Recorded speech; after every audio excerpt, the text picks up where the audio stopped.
Bueno, pues buenas tardes, bienvenida. Tenemos hoy el placer de presentar, el enorme lujo de representar a Raquel Díaz Reguera. Yo vengo de parte del Ayuntamiento de Granada, de la Concejalía de Igualdad de Oportunidades, y en nombre de mi concejala Ana Muñoz. Queremos, ante todo, darte las gracias. De verdad que es un placer tenerte aquí. Y quería hacer aunque ya las personas que estáis aquí la conocéis, queríamos hacer una pequeña presentación por si alguien quería conocer un poquito más.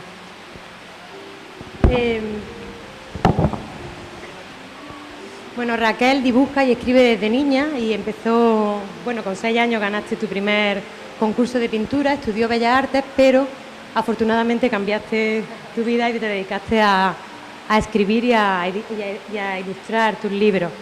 El primer libro, por lo menos del que tenemos conocimiento, es el de Hay algo más aburrido que ser una princesa rosa, que es maravilloso porque sin enseñar, o sea, sin luchar contra si una niña quiere ser princesa, que lo sea, pero que lo sea haciendo lo que ella quiere. Entonces es un libro fundamental para cualquier biblioteca que quiera enseñar a las niñas, en este caso en especial a las niñas, a seguir el camino que ellas quieran, no el que les dicte la sociedad. También nos encantan, le siguen más de 40 libros, ¿no? 51 libros, no los tenemos todos, pero hablando sobre las emociones, la familia, las abuelas, los abuelos, las mamás, mujeres ilustres, pero queríamos destacar los que más nos enamoran, y como soy yo la que presenta, los he elegido yo. Fundamental, el Yo voy conmigo, que muchas ya lo conocéis, donde una niña se da cuenta de que si tiene que cambiar para gustarle a los demás, deja de ser ella misma.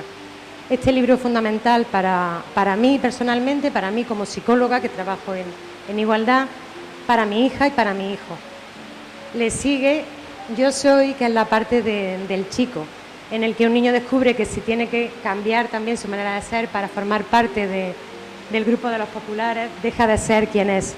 Entonces, no solo ese mensaje tiene que ir dirigido a las niñas, es fundamental que enseñemos a nuestros niños a no agredir, a no hacer daño a las demás. Luego está Cuando las niñas vuelan alto, para niñas quizás un poco más mayores y niños que quieran acercarse y ser compañeros, que tiene su trilogía. Cuando las niñas vuelan alto, las niñas serán lo que quieran ser, y Violeta y compañía cambian el mundo. Y es una historia preciosa donde varias niñas se juntan y descubren que a los enemigos de la igualdad se les vence juntos y se les vence luchando por los sueños que tienen. Este es, entre medias, El cofre de la amistad. Ya digo que no me lo he traído todo. Este es de emociones, que vale lo mismo para chicas que para chicos. Es un libro donde se aceptan las emociones de las criaturas, y el de ellas, de mujeres ilustres. Así que muy poco de los 51 libros, solo hemos elegido estos, pero ahora ya por último, pues cerrar la presentación felicitándote por tu merecidísimo premio por el libro que presentas hoy, tan especial como quieras ser, que ya mis niños ya se lo han leído, mi niño y mi niña, mis compañeras de trabajo también, y felicitarte por todo lo que venga y darte las gracias por estar aquí, por todo lo que has hecho para que las familias podamos seguir educando en igualdad.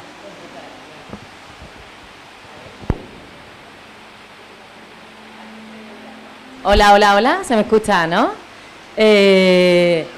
Bueno, pues antes que nada daros las gracias, creo que es la primera vez que estoy en la Feria de Granada y bueno, tenía intención de contar un poco mi trayectoria, como hoy Zoe ya lo ha escuchado, es la segunda vez que la va a tener que aguantar, pero bueno, mi público esencialmente, aparte de madres y padres, son maestras, maestros y bibliotecarias, porque casi todos, no conozco bibliotecarios, casi todos son bibliotecarias.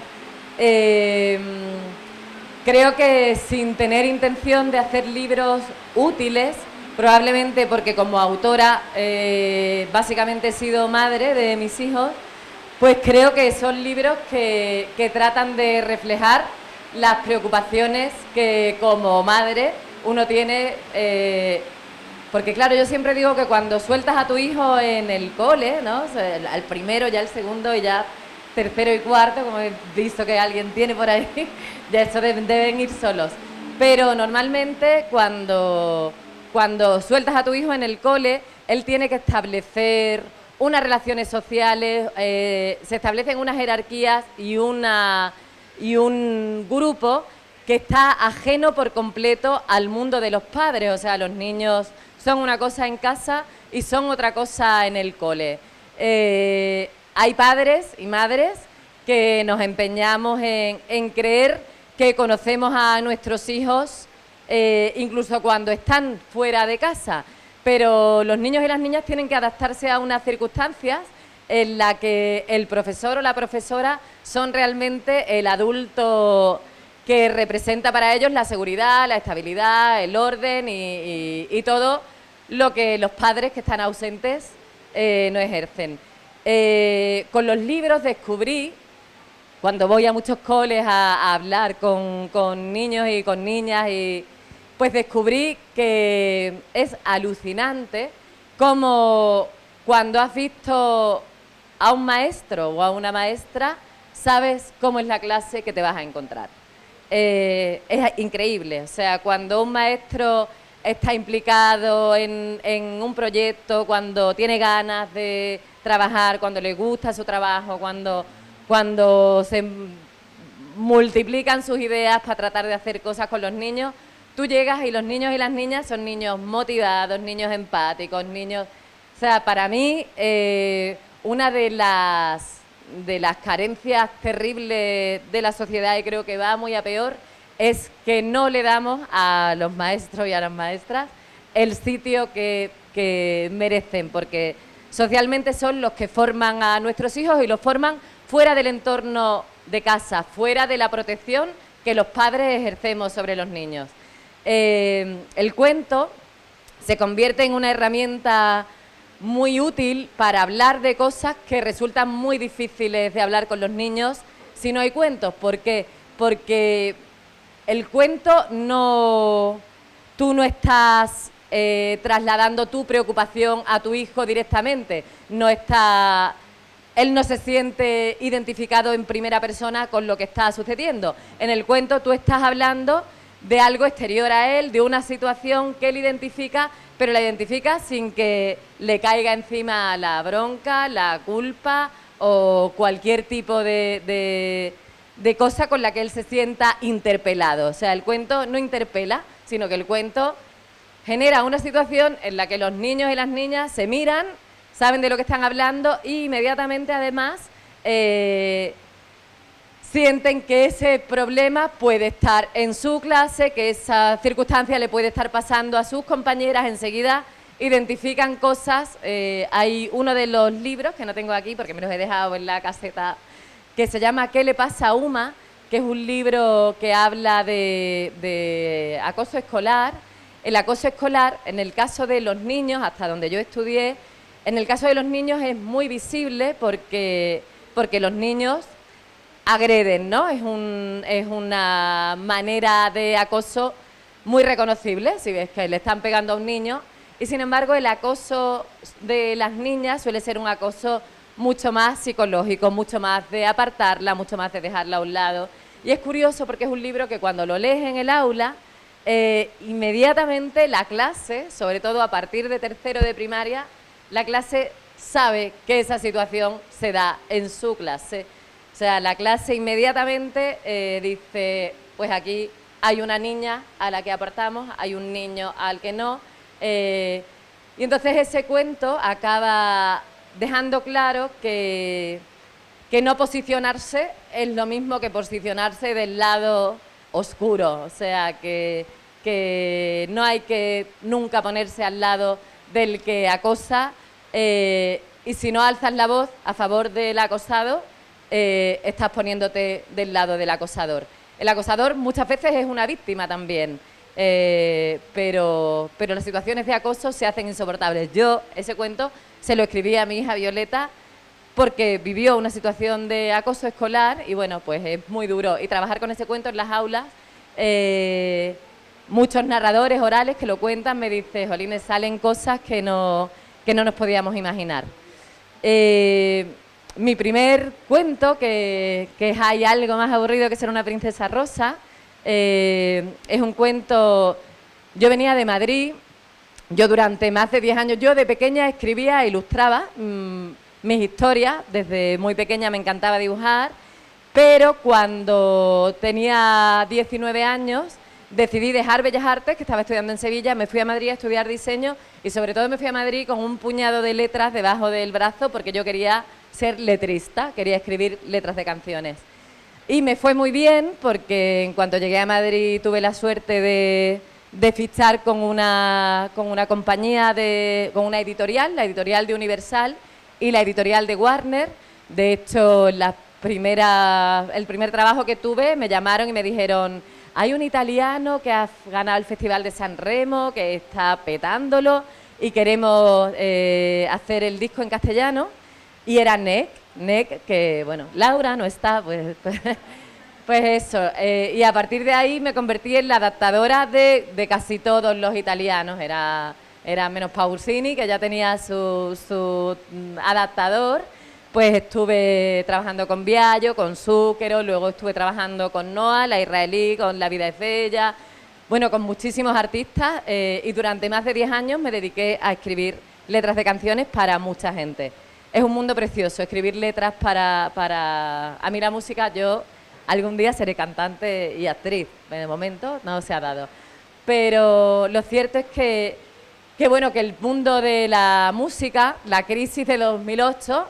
para los que nos dedicamos a la música, empezó mucho antes. Empezó con el pirateo, con la manta, que pensamos que era lo peor que nos podía pasar. Y vamos, ahora mismo ojalá estuviera todo lleno de manteros. O sea, eso no era nada, era la punta del iceberg. Desde el momento en que nuestros hijos no han ido jamás a comprarse un CD a una tienda y escuchan música desde que se levantan hasta que se acuestan, y los autores no cobramos por ello, algo va mal. Entonces, la música se ha convertido en algo gratis, Spotify es algo maravilloso, pero no paga un duro.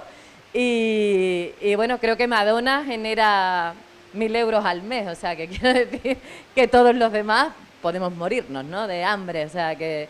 Y en ese momento de la supercrisis de la música, yo dije, bueno, me ha ido muy bien hasta aquí, es el momento de parar, tengo 28 años, un padre para mis futuros hijos, vivía en Madrid, dije, estoy harta de la capital del reino, me voy a mi casa, al lado de mi madre, yo quiero una abuela para mis niños, menos mal. Y entonces volví a Sevilla. Ahí estuve trabajando en muchas cosas y de repente, un día, pasando por una feria del libro, estuve trabajando en diseño gráfico, hacía...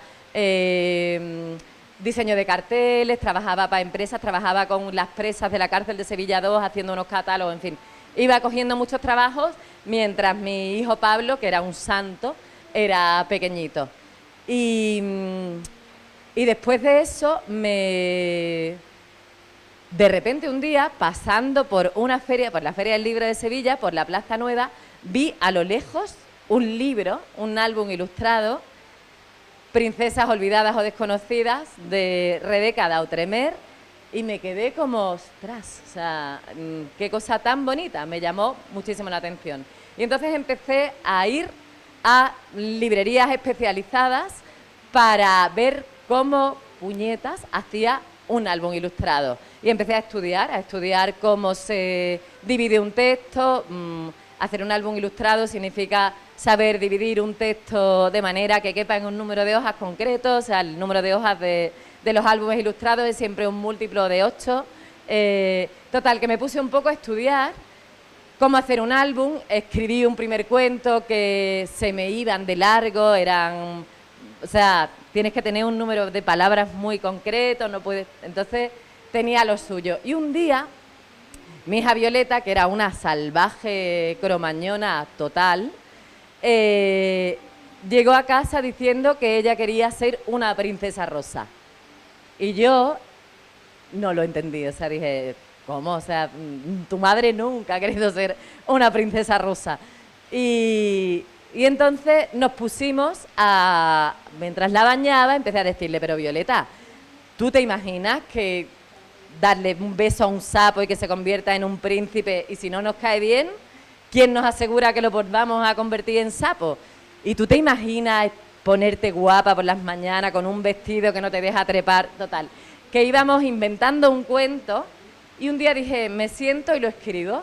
Y entonces escribí mi primer cuento, que ahí lo tienes tú, que es ¿hay algo más aburrido que ser una princesa rosa? Y yo no tenía ninguna intención, ninguna pretensión de que fuera un cuento para niñas, ni un cuento sobre coeducación.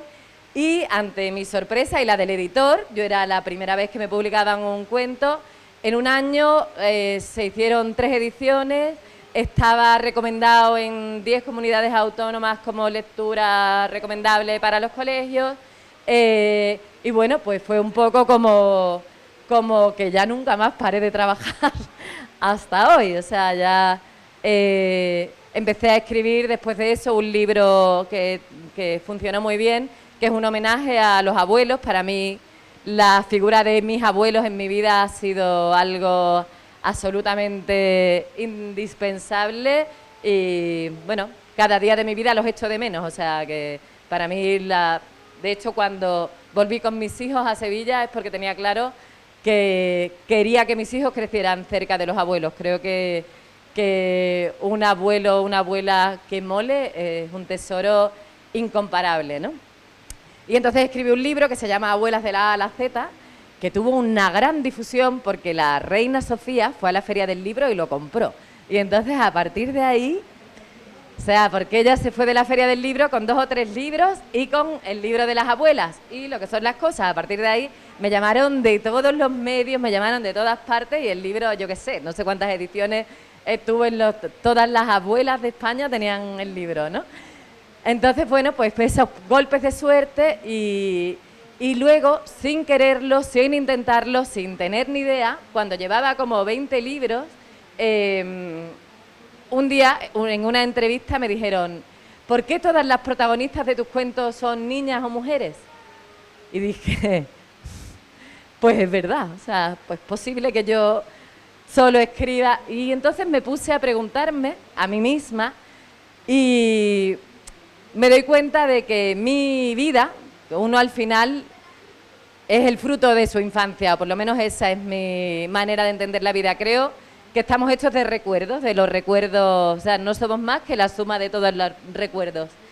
Y yo todos mis recuerdos, todos los recuerdos de mi infancia son horriblemente felices, porque es que no le puedo poner un pero, y siempre rodeada de mujeres. O sea, excepto el personaje de mi abuelo, al que era como el hombre de mi vida, siempre mi abuela... O sea, todo lo que tenía que ver con la seguridad, incluso con la diversión, con el sentirme arropada, feliz, segura, en mi infancia, que es lo que me ha hecho sentirme capaz de casi todo de adulta, ha sido porque tuve una infancia rodeada de mujeres que siempre me dijeron, tú puedes, sé lo que quieras ser, adelante. Mujeres a las que luego con mis libros me he dado cuenta que admiro profundamente. Y efectivamente las protagonistas de mis libros son niñas muy dinámicas, muy activas, muy locas. O sea, son niñas básicamente activas y activistas de sus reivindicaciones vitales. Y sus reivindicaciones vitales son básicamente vivo y dejo vivir. O sea, déjame ser lo que quiera ser, saca tus prejuicios de mi vista y no me pongas trabas porque no pienso aceptarlas. A partir de ahí me doy cuenta, yendo a los coles permanentemente a hablar con niños, y claro, estoy con niños de 3 años y niños de bachillerato, o sea que me los hago todos de arriba abajo.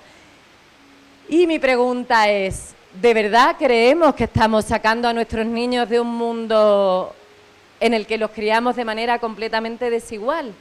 El problema es que si ahora mismo pasa por aquí un padre o una madre con un carrito y esa criatura va en pañal, porque no se puede ir de otra manera ahora mismo, pero lleva unos pendientes o lleva unos zapatitos rosa, sabemos que es una niña. Esa carga se la ponemos nosotros. No digo que esté bien ni que esté mal. Digo que somos nosotros los que desde que llegan al mundo... Es más, yo estaba embarazada de mi hija Violeta y desde la Doppler, que supo que era una niña, los regalos que me hacía la gente eran de niña. Si aquí pusiéramos 2 cajas y en una pusiéramos niños y en otra pusiéramos niñas y ahí tuviéramos un montón de juguetes y de ropa, todos sabríamos perfectamente qué ropa y qué juguetes meter en cada caja. Pero eso es nuestro, no es de ellos. Ellos vienen sin eso. Ellos están en la guardería y son libres de ser como quieran ser. Pero cuando tienen 3 años, 2 años, incluso meses, nosotros vamos a una tienda y compramos para ellas camisetas de gatitos, camisetas de ponis, camisetas de... Y para ellos camisetas de... Es que es lo que hay, camisetas de superhéroes, camisetas... No juzgo si está bien o mal. Digo que la realidad es que todo lo que tiene que ver con las niñas tiene que ver con la fragilidad. Tiene que ver con... O sea, lo que le digo, el dinosaurio de la camiseta de tu compañero se come al gatito en 0, ¿no? O sea, todo lo nuestro es frágil, todo lo nuestro tiene que ver con los cuidados, con la generosidad, con el afecto, cosa que me parece terrible, porque a los niños se les niega esa capacidad. Es más, los niños crecen en un mundo en el que todo lo que está relacionado con lo femenino es un insulto.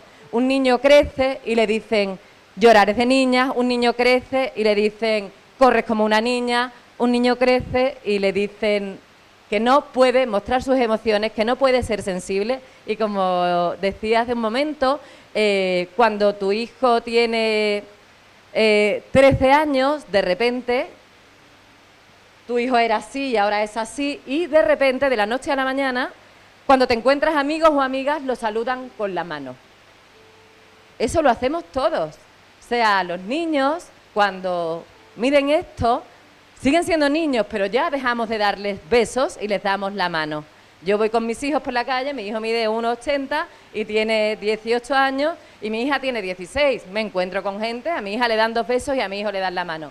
No juzgo si está bien o mal, digo que el beso se convierte en algo femenino, como todo lo que tiene que ver con el afecto, con el cariño, con el abrazo. Los niños llega un momento en que tienen que sentir rechazo. Eso es muy grave, eso es súper grave, porque estamos distanciando y diferenciando a los niños de las niñas en cosas que obligatoriamente deberían ser para todos, o debería uno elegir libremente si mostrar sus emociones o no mostrarlas y no sentirse mal por ser sensible o no ser separado por ser sensible. Bueno, pues todas estas cosas a mí me preocupan terriblemente. No lo puedo evitar porque además llega un momento en el libro, en el tercero de la saga de Violeta y compañía, que hablo de los micromachismos, llega un momento en el que yo los veo por todas partes. O sea, te conviertes como en una especie de perro sabueso de micromachismos y están por todas partes. Y desde aquí, y desde los altavoces que tengamos, hago un llamamiento a los medios de comunicación, a todos los grupos importantes a los que se les llena la boca cuando los niños ya tienen 14 años, 15 años, de cuánta agresividad, cuánta violencia, pornografía. Yo creo que todo eso, todo ese horror en el que se mueven los niños de 16 y 17 años en su adolescencia, con un caos terrible sobre la sexualidad, sobre los roles de género, sobre todo eso, si los educáramos con 3 años para tener empatía, para defenderse con la asertividad, para sentirse especiales sin que eso te separe del grupo, para ver al compañero con una norma: nunca le hagas a los demás lo que no te gustaría que te hicieran a ti, como lema de todos los coles. Y sé libre de ser como quieras ser.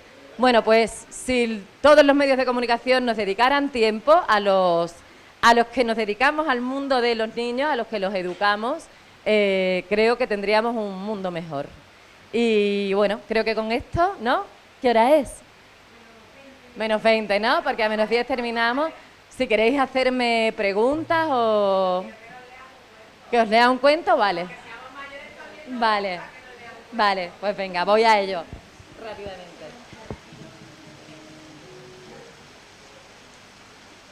No sé si conocéis, porque claro, es que el Tan especial como quiera ser sin proyector es un poco, porque es un libro, no sé, ¿lo conocéis? Es el nuevo, ¿vale? Entonces, a ver, porque para leerlo... Sí, Sí, porque si no... A ver. De pie de micro das estupenda. A ver, dice, este cuento no es para los que excluyen, para los que dividen, para los que señalan, para los que apartan. Así que este cuento es para los que incluyen, los que suman, los que unen y para los valientes que se atreven a ser como son. Tan especial como quiera ser. La señora Castillo llegó preocupada al colegio. El director la había llamado para pedirle que por favor fuese a recoger a su hija. A lo mejor usted consigue que Clotilde entre en razón. Yo no sé cómo tratar con una niña tan especial, le había dicho enfadado antes de colgar el teléfono. La madre de Clotilde entró en el despacho sin entender por qué el director pensaba que su hija era tan especial.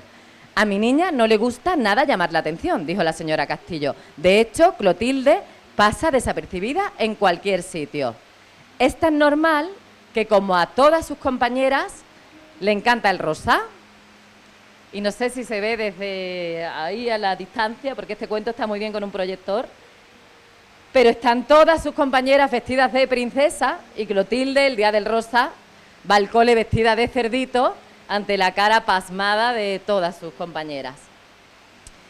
Y por supuesto les chiflan las muñecas. Clotilde se va quedando con todas las que ya no quiere nadie. Tiene muchísimas. No sé qué hace con tantas. Y Clotilde tiene una estación espacial en su cuarto en el que las muñecas salen disparadas a la luna, como ella, porque ella quiere ser astronauta. Y los cuentos de princesa la vuelven loca. Clotilde dice que con ellos puede llegar a cualquier sitio.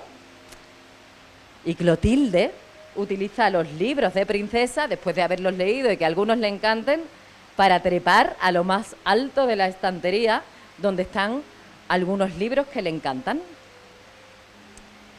Y como en casa nos gusta mucho la música, la apuntamos a unas clases de arpa, que ya se sabe que es un instrumento muy elegante. Pero la profesora de Clotilde no está muy segura de que a Clotilde le encante el arpa. También recibe clases de danza clásica, que es algo que le entusiasma. Tendría que verla, va tan modosita con su tutú y con sus zapatillas. Y entonces, de este cuento lo mejor son las caras de todas las compañeras cuando la miran alucinada. Y desde siempre hemos querido potenciar su amor por los animales. A los 4 años le compramos a Fifi, un perrito precioso que le hace compañía. Todas las tardes se lo lleva a pasear tranquilamente por el parque. Y Clotilde ha abierto las jaulas de los animales del zoológico y andan todos salvajemente corriendo por la ciudad. ¿Qué más? ¿Qué más? Ah, sí, con las tareas de la casa es única. Se encarga de fregar su cuarto. Llena 1 y 1000 veces el cubo de la fregona para que todo quede limpísimo. No sé si mi hija llenara el cubo de la fregona 1 y 1000 veces para que todo quedara limpísimo, ¿cómo me lo tomaría yo?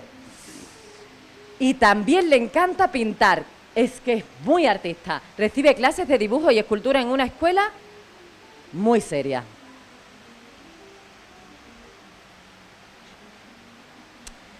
Así que no entiendo a qué se refiere cuando dice que mi Clotilde es tan especial. A eso me refiero, dijo el director mientras subía las cortinas. ¿Verdad que es encantadora?, le dijo la señora Castillo mirando a su hija. Le fascina la jardinería y la decoración de exteriores. Se me había olvidado decírselo. A ver, dijo el director, Clotilde se ha subido en esa rama en señal de protesta, no porque le encante la jardinería y la decoración de exteriores. Dice que no piensa bajar hasta que le aseguremos que no vamos a cortar el árbol. ¿Pero por qué quieren cortar ese árbol?, preguntó la madre de Clotilde. Porque si se fija bien, continuó el director, es diferente a todos los demás árboles del patio. No logro entender a qué director se le ocurrió plantar un enorme ficus en un jardín lleno de catalpas redondeadas. La madre de Clotilde salió rápidamente del despacho y dijo, voy a hablar con mi hija. ¿Y qué pasó? Al cabo de unos minutos el director comenzó a oír un rumor en el patio. Al asomarse a la ventana quedó horrorizado y salió corriendo escaleras abajo, dispuesto a poner orden. ¿Y qué encontró?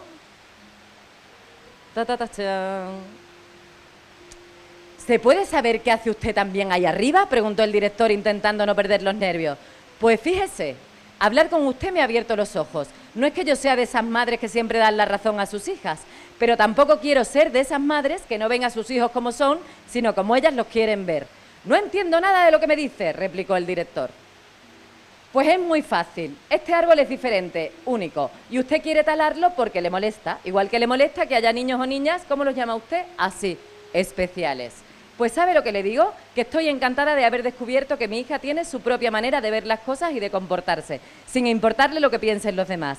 De tal madre, tal astilla. Si no bajan ahora mismo de ahí, llamaré a los bomberos. Ellos se encargarán de hacerlas entrar en razón y de cortar ese maldito árbol. ¿Y qué pasó?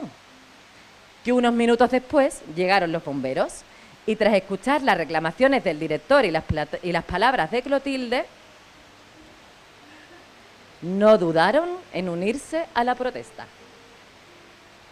y apoyar a aquella niña que defendía a un árbol que simplemente era distinto a los que estaban a su alrededor. El ficus que tanto molestaba al director sigue creciendo entre catalpas redondeadas, dando cobijo a pájaros, sombra a la hora del recreo y permitiendo que aquellos que trepan a sus ramas vean el mundo mejor detrás del horizonte. Y colorín colorado, este cuento se ha acabado. Y en este cuento, igual que hago en algunos, meto siempre al hermano pequeño de Clotilde, que va con la madre. Siempre que aparece la madre, aparece el hermano de Clotilde, o la hermana, en un carrito.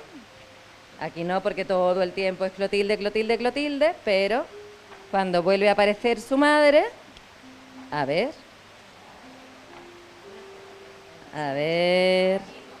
¡Hala! Bueno, no hay manera. Ya aquí, vale. Está el carro, ¿lo veis? Está el carrito ahí. Aquí tampoco aparece. Pues vaya, pensé que aparecía más. Bueno, yo creo que está en más sitios y me he pasado más páginas. Y lo cierto es que aquí tenemos al hermano de Clotilde como una posible continuación del cuento, porque parece que también es un poco especial. Así que ahora sí, colorín colorado, este cuento se ha acabado. Muchas gracias, cariño. Y muchas gracias a todos por, a pesar de este calor terrible, estar aquí, ¿vale? Espero veros en los coles. ¿Alguna pregunta? ¿Vale?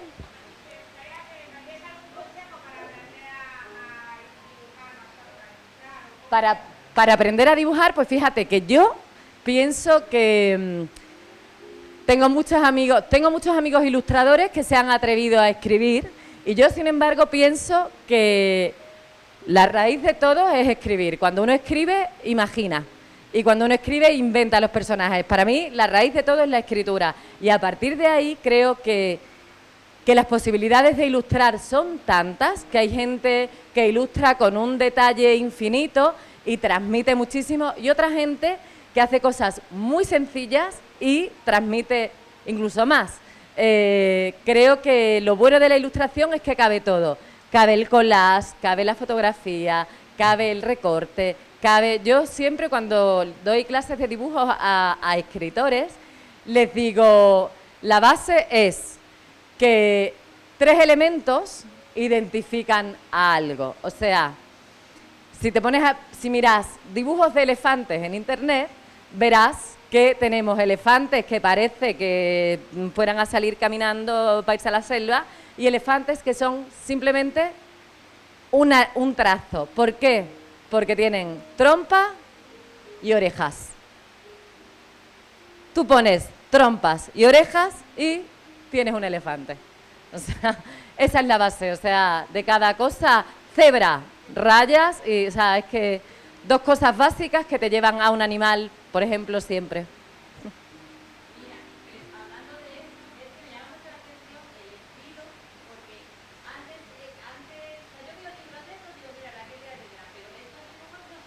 No. Claro, yo tengo la suerte de que mis editores me dejan ser como quiero ser. Entonces, Claro, yo cuando escribo me imagino un ambiente, bueno, como cuando vosotros leéis un libro, o sea, tú lees un libro y sin que tengas que pensar cómo es el protagonista, ni cómo es su habitación, ni cómo es el paisaje en el que se mueve, si el escritor no te da pistas, tu cerebro las fabrica en 0, ¿no? Que es lo que más alucinante de leer, ¿no? Pues pasa un poco cuando escribes, los personajes están pasando por tu cabeza, su habitación, o sea, yo escribo Clotilde y mi Clotilde surge. Hay muchas veces que me surgen con ilustraciones de otros y entonces intento que me ilustren otros. O sea, yo tengo una amiga que es Irene Mala, que es una gran ilustradora, con la que me ilustra libros para adultos porque es mucho más ácida que yo y nos comprendemos estupendamente. Yo le digo, Irene, quiero un hombre gallina y lo tengo a los 3 minutos. Entonces, yo me puedo permitir, este libro está entero, está hecho durante la pandemia, está entero hecho con témpera, con gouache, con lo que me ha ido dando un poco la gana y entonces es otro lugar. Yo voy conmigo, no tiene nada que ver. Uma, que es un libro sobre el acoso, es un libro que está hecho con lápiz, nada más, a tinta. Cenicienta, que para mí es mi mejor libro de todos mis libros, con el que más he disfrutado. Ese es un despliegue de detalles porque era un libro que no quería acabar nunca. Entonces yo ya Cenicienta era como si viviera en mi casa y viniera a tomar café. Sí, fue un libro. Y entonces con ese libro, como no quería acabarlo, era como infinito, siempre me parecía poco, ¿no? Entonces, bueno, pues me permito. Soy muy afortunada porque me ha ido muy bien, a mis editores también les ha ido muy bien conmigo y entonces me dejan ser lo que me da la gana. ¿Algo más? Bueno, señores, señoras, un placer. Nada, la próxima vez con un proyector y así pongo todas las ilustraciones. Claro, con la pantalla, pues sí, venga. Muchas gracias.